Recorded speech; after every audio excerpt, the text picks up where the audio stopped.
Kemenpora gelontorkan Rp199,7 miliar untuk PSSI, dukung Timnas Indonesia menuju Piala Dunia.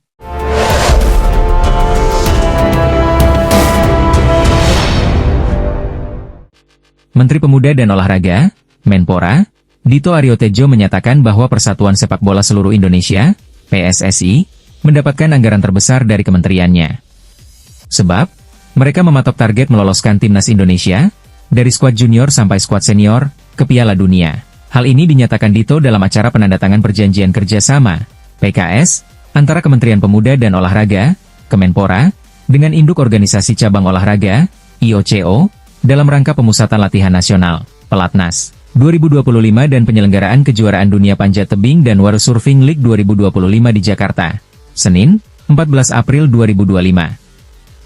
PSSI mendapatkan Rp199,7 miliar dari total Rp420,2 miliar yang dikucurkan Kemenpora untuk 13 cabang olahraga. Dito menjelaskan sepak bola merupakan cabur yang strategis yang berpotensi tinggi mengangkat prestasi olahraga Indonesia.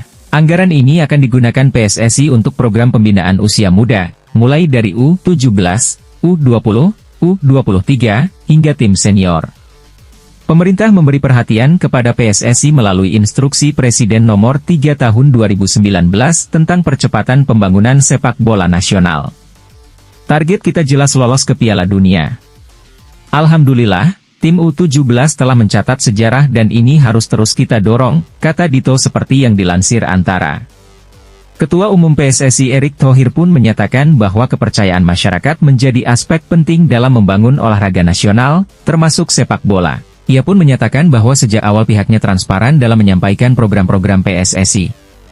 Ia juga menyebut PSSI mendapatkan dukungan penuh dari Presiden Prabowo Subianto melalui Kemenpora dan Dewan Perwakilan Rakyat, DPR, RI, jadi, pendanaan pun kami publikasikan secara transparan, kami akomodir, kami buka semua, katanya. Erick menjelaskan pihaknya juga mencari sumber pendanaan dari pihak swasta dengan total yang terkumpul senilai hampir Rp450 miliar. Ia menegaskan PSSI bertanggung jawab atas semua dana yang terkumpul melalui upaya peningkatan prestasi sepak bola yang telah menunjukkan hasil. Ini yang kami juga sampaikan, tentu sejalan dengan prestasinya sendiri, jadi bukan hanya dananya, tapi prestasinya pun juga ada, pungkas Erick.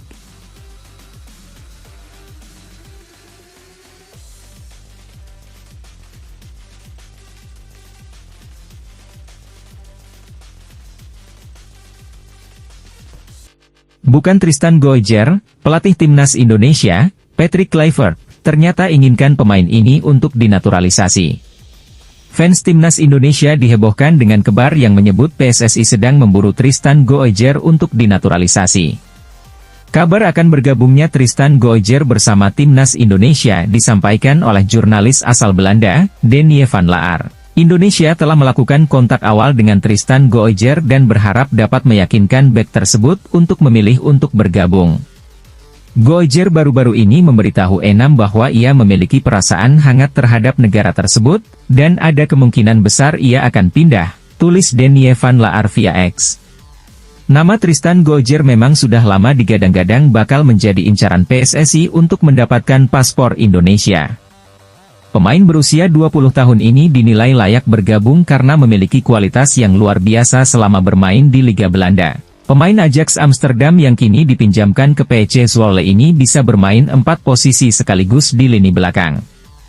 Hal ini bisa menjadi aset yang sangat berharga bagi Timnas Indonesia untuk mewujudkan mimpi tampil di Piala Dunia 2026. Beberapa waktu lalu, Tristan Goijer menyatakan bahwa selalu menghormati Timnas Indonesia dan tidak menutup kemungkinan bergabung. Saya sangat menghormati cara sepak bola di Indonesia dan saya melihat perkembangan yang dialami tim nasional. Saya tidak menutup kemungkinan untuk masa depan, katanya via Voetbal Premier. Meski demikian, Patrick Kluivert ternyata memiliki satu pemain yang sangat ingin dinaturalisasi tetapi belum terwujud. Sosok tersebut adalah Pascal Stuici yang saat ini memperkuat Leeds United di Champions Inggris. Hal ini diungkapkan oleh Patrick Kluivert saat ditanya wartawan saat dirinya berada di Belanda. Saya belum tahu apakah saya bisa memberitahu Anda, tetapi saya sudah berbicara dengan sejumlah pemain yang bisa dinaturalisasi, kata Kluivert pada media Belanda, Nieuwsblad. Saya sedang sibuk dengan itu, waktu itu ada Jairo Riedewald, namun sedikit sulit. Sekarang prioritas kami ada pada Pascal Struijk, sambung Patrick Kluivert. Jika semua berjalan dengan apa yang kita rencanakan, kami ingin menaturalisasi secepat mungkin, tegasnya.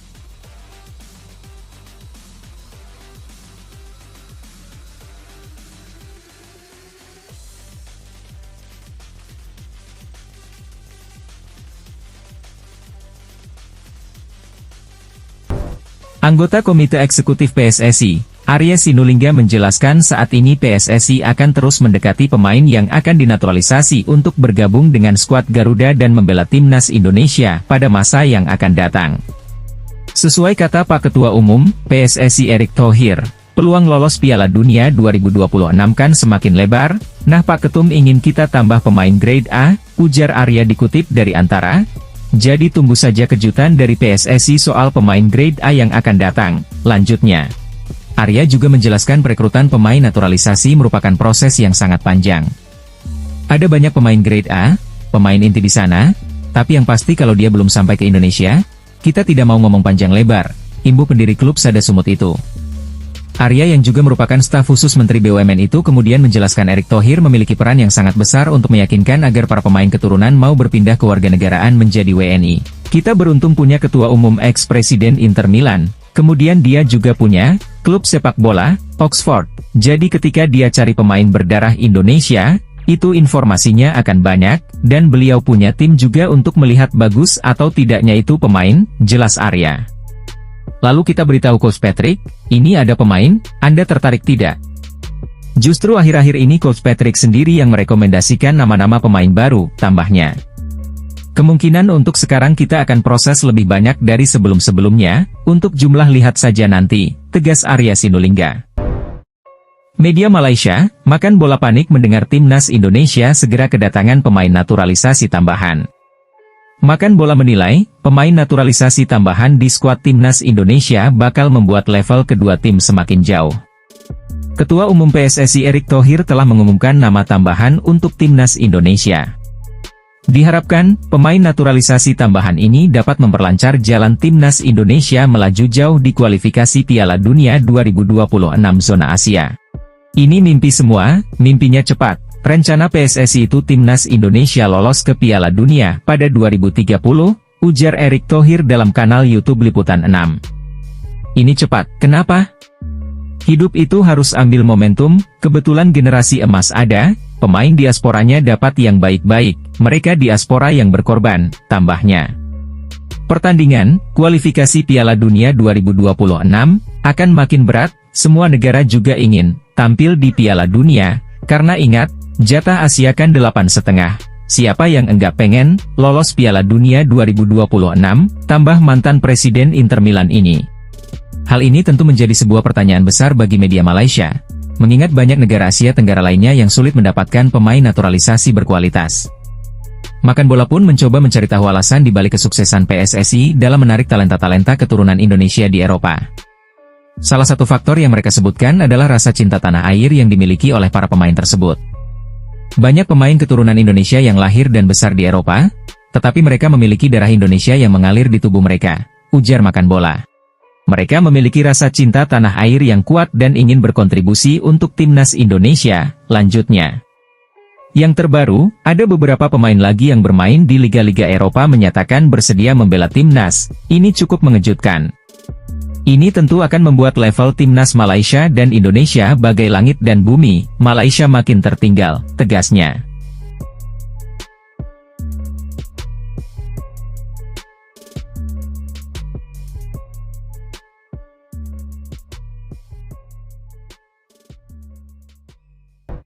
Erick Thohir memberikan update terbaru mengenai naturalisasi pemain untuk timnas Indonesia. Ketua Umum PSSI itu mengaku sudah melakukan konferensi video lewat Zoom dengan sejumlah pemain keturunan. Sudah, tapi beberapa pemain keturunan ini, mereka kan untuk bergabung ke Indonesia harus memastikan serius atau tidak, ujar Erick Thohir di Jakarta. Sebelumnya, Erick Thohir memang berencana berkomunikasi dengan sejumlah pemain keturunan, namun, nama-namanya masih dirahasiakan. Nanti namanya belakangan, kalau sudah datang dan salaman, mudah-mudahan masuk, kalau sekarang gosip dan rumor dulu gak apa-apa. Katanya menambahkan. Erick Thohir tidak ingin sembarangan menaturalisasi pemain. Sebab, Pihaknya mempunyai kriteria untuk pemain diaspora yang diproyeksikan membela timnas Indonesia. Nanti kalau sudah ada dan kami confidence, kami undang datang ke sini, baru target.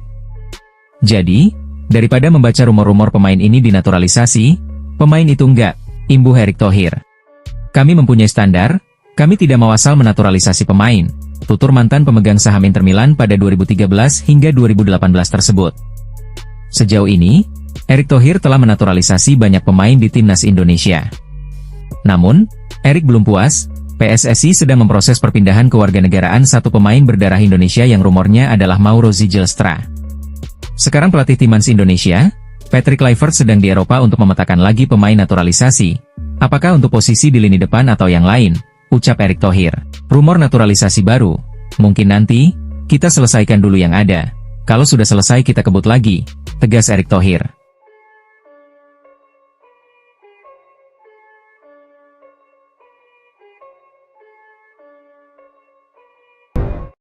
Media Thailand, Thairat Sport yakin timnas Indonesia bisa meraih hasil baik ketika melawan Cina dan Jepang pada bulan Juni mendatang. Seperti yang diketahui, timnas Indonesia akan melakoni laga melawan Cina dan Jepang di lanjutan kualifikasi Piala Dunia 2026. Media Thailand sendiri sangat yakin timnas Indonesia bisa mengalahkan Cina dan imbangi Jepang dengan kekuatan skuad yang sekarang. Menurutnya, timnas Indonesia memiliki gaya permainan dan skuad yang seimbang dengan rivalnya tersebut. Saya selalu melihat perkembangan Indonesia setelah pertandingan di kualifikasi Piala Dunia dan dengan pelatih serta staf yang baru, tutur Thairat Sport. Indonesia memang sedang melakukan progres yang cukup gila untuk menjadi yang terbaik, saya rasa semua harus mengakuinya, lanjutnya. Kita akan lihat pertandingan Indonesia melawan Cina dan Jepang, saya rasa Indonesia akan mendapatkan hasil yang baik di pertandingan tersebut, apalagi adanya beberapa nama baru di dalam skuad Indonesia, lanjut media tersebut. Jika Indonesia menambah pemain naturalisasi baru, maka kekuatan itu akan semakin sempurna, lanjut Thairat Sport. Meski begitu, Thairat Sport memberi peringatan untuk Indonesia agar tak memandang remeh Cina dan Jepang. Ia lalu memberikan satu syarat agar timnas Indonesia bisa meraih hasil positif nantinya, syarat tersebut yakni dengan melakukan persiapan sebaik mungkin. Namun Cina dan Jepang juga merupakan tim yang sangat bagus, Jepang belum terkalahkan, Indonesia harus mempersiapkan diri dengan baik untuk pertandingan round 3 ini, tegasnya. Manchester United akan melawan ASEAN All Stars dalam turnya ke Malaysia. Bek timnas Indonesia, Jay Itzes, diharapkan ikut dan jadi kapten melawan Setan Merah. Manchester United akan menggelar tur pramusim ke Malaysia pada 28 Mei mendatang. Skuad Ruben Amorim akan melawan tim ASEAN All-Star di Stadion Nasional Bukit Jalil, Kuala Lumpur. Skuad ASEAN All-Star saat ini belum jelas. Namun, AFF memastikan skuadnya berasal dari 12 anggota AFF, yang akan dipimpin pelatih Vietnam, Kim Sang-sik. Situasi itu memunculkan nama Jay Itzes. Bek timnas Indonesia itu diharapkan bisa ikut main, bahkan memimpin tim ASEAN All Stars melawan raksasa Premier League itu. Pakar sepak bola Astro Arena, KS Sundaresan, menilai Jay Itzes cocok memimpin ASEAN All Stars. Menurutnya, dibutuhkan pemain berkelas dunia untuk mengadang penyerang Manchester United. Jay Itzes saat ini memang bermain di Serie A bersama Venezia. Musim ini, Jay Itzes banyak melawan penyerang top di Serie A. Di timnas Indonesia, Jay Itzes juga sudah didapuk menjadi kapten. Jay Itzes bisa memimpin tim Garuda bersaing di kualifikasi Piala Dunia 2026 zona Asia. Apakah Jay Itzes bisa bermain di klub ASEAN All Stars saat melawan Manchester United? Baik, kita nantikan. Profil Givay Roreat, pemain Feyenoord Rotterdam yang bisa jadi pilihan timnas Indonesia akan diulas dalam video ini. Pemain-pemain keturunan Indonesia yang berlaga di benua Eropa memang tengah menarik perhatian publik sepak bola tanah air. Bahkan, Federasi Sepak Bola Indonesia, PSSI, dan pelatih timnas Indonesia, Patrick Kluivert tertarik terus membidik pemain keturunan agar bisa dinaturalisasi. Dalam kurun waktu beberapa minggu kebelakang, sudah ada banyak pemain yang dinaturalisasi oleh PSSI. Berikut profil Givay Roreat, pemain Feyenoord Rotterdam keturunan Indonesia, Suriname, dan Belanda yang mungkin bisa jadi pilihan timnas Indonesia. Givay Roreat merupakan pemain berposisi bek kanan yang saat ini membela klub Liga Belanda, Feyenoord Rotterdam. Ia lahir di Amsterdam, Belanda, pada 2 Juni 2006 yang artinya ia masih berumur 18 tahun. Pemain yang mempunyai kaki dominan kanan ini, rupanya memiliki darah keturunan Indonesia. Namun garis keturunan Gvairo belum jelas. Menurut rumor yang beredar, Gvairo Reat memiliki garis keturunan Indonesia, Suriname dan Belanda, tulis Indonesia Abroad. Namun belum diketahui secara pasti dari pihak mana garis keturunan Gvairo Reat. Lanjutnya, ia mempunyai segudang potensi yang bisa dimaksimalkan bersama timnas Indonesia jika resmi dinaturalisasi. Potensi Gvairo Reat untuk langsung menjadi andalan skuad Garuda terbuka lebar. Terlebih, ia sudah mempunyai pengalaman bermain di level tertinggi sepak bola Eropa. Market value Gvairo sendiri telah mencapai 208,58 miliar di usianya yang baru 18 tahun. Ini tentu akan menjadi pemain dengan market value tertinggi di timnas Indonesia jika sudah resmi menjadi WNI. Pemain yang memiliki tinggi badan 175 cm tersebut sudah bermain sebanyak 20 penampilan dan mampu mencetak 7 assist bersama Feyenoord Rotterdam. Ia juga sudah tampil sebanyak 15 kali bersama timnas Belanda U19 dan 6 kali penampilan bersama timnas Belanda U17. Mungkinkah Gvairo Reat memilih Indonesia atau tetap ingin berjuang masuk skuad utama timnas Belanda?